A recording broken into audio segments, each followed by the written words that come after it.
श्री कृष्ण कहते हैं, कलयुग वो युग होगा जब मनुष्य धर्म और अधर्म में फर्क करना ही भूल जाएगा। लोग लोभ, लालच और स्वार्थ में इतने डूब जाएंगे कि उन्हें सत्य, प्रेम और भक्ति का मूल्य ही समझ नहीं आएगा।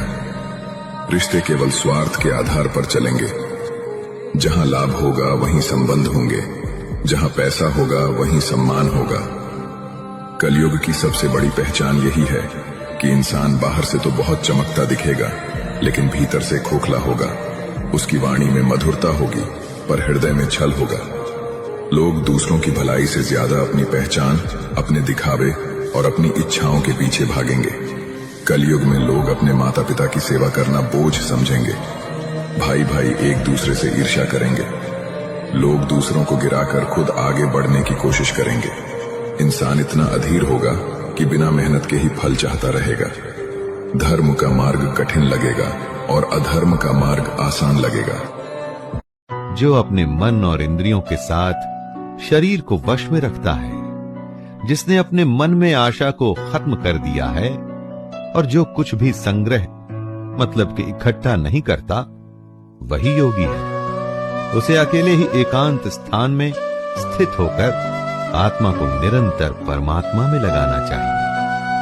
एक्यूमुलेट करना चाहिए। जमा करना हम सबकी आदत है। जिस तरह से जितना पैसा हम जमा करते हैं ना दोस्तों, उसी तरह से अज्ञान और पाप भी जमा होता है, जिसका के हिसाब एक दिन तो देना ही होता है। योगी समझदार होता है।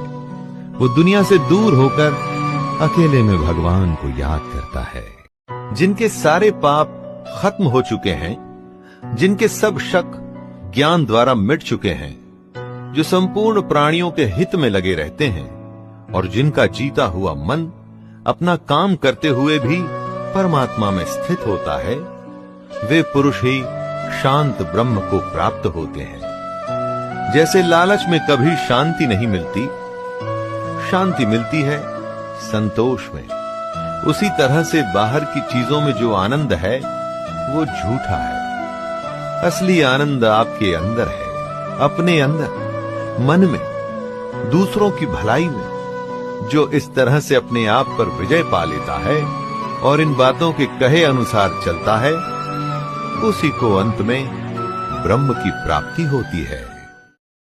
हो सकता है जीवन में अच्छा दिल और नीयत साफ रख कर भी आप हार जाओ और आगे बढ़ने के बजाय सबसे पीछे चलो। अगर मैं कहूँ कि पीछे चलने पर सिर्फ आपके साथ स्वयं चलेंगे, क्या फिर भी आपको जीत की लालसा होगी?